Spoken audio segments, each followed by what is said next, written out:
Hello, this is Tom Swanky. The presentation you are about to see, outlining the role of smallpox in the Tsilhqot'in War, is based on research available in my book, The True Story of Canada's War of Extermination on the Pacific.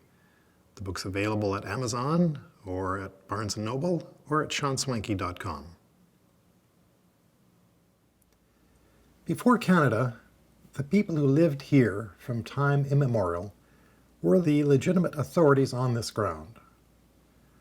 They enjoyed every sovereign power. This especially includes a right to make the rules and a right to allocate resources. Today, Canada and its provinces claim a sovereign right to make all the rules and to allocate resources here. How did this regime change come about? And did the manner of the change leave a legacy that still affects us today? Canadian historians generally teach that British Columbia's political transformation was orderly, with little resistance by the Indigenous nations. That the land was mostly an empty wilderness, so the Crown's failure to acquire any part of Indigenous title is relatively unimportant. That natives acquiesced in the imposition of British institutions. True, many did die from disease, but this was from natural causes. It was the fault of their own unfortunate biological and cultural weaknesses.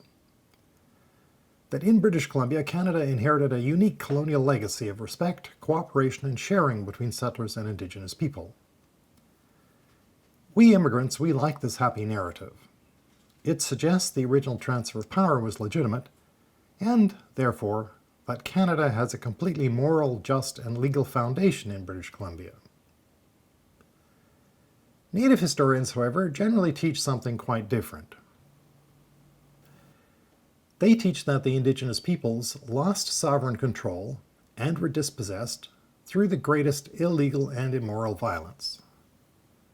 This violence was a war of extermination, ethnic cleansing, or however one chooses to describe the mass killing of innocents. The elders allege that settlers imported and spread smallpox to kill them, and that British institutions were imposed only after this violent and massive depopulation. This ethnic cleansing policy was illegal under the colonial government's own authority. However, its spirit was then carried through in confining native access to resources, in residential schools, and in every policy for eliminating native communities as self-determining social entities. On this view, the transition of political power at British Columbia's founding was illegitimate, and the ongoing status of Canada's occupation is ambiguous. The native death toll from smallpox in 1862-63 was perhaps 100,000, from a population of perhaps 150 to 300,000. These 100,000 all died at once, within about 1 year. Several nations suffered kill rates over 80% of their whole number. This may be the greatest human catastrophe ever on what is now Canadian soil. The de facto extension of British institutions occurred only after smallpox reduced the presence of the native regimes and crippled their ability to project political power. Now, both of these narratives cannot be true or even reconciled. One is right and the other is mistaken. All issues concerning First Nations in BC, from natural resource use through the educational curriculum to everything under the Idle No More umbrella, have roots in this transition. No one in Canada today, First Nations or otherwise, can understand his or her true circumstance without first understanding which of these narratives is true.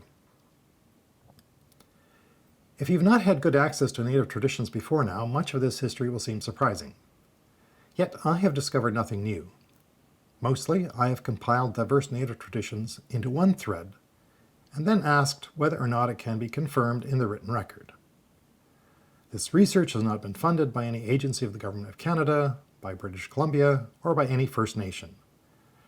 While I have benefited from years of assistance by diverse native communities, I do not speak for them.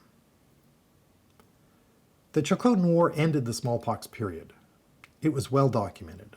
This makes it a good case study on the transition from Indigenous sovereignty to colonial rule, and for seeing the role played by smallpox in that transition.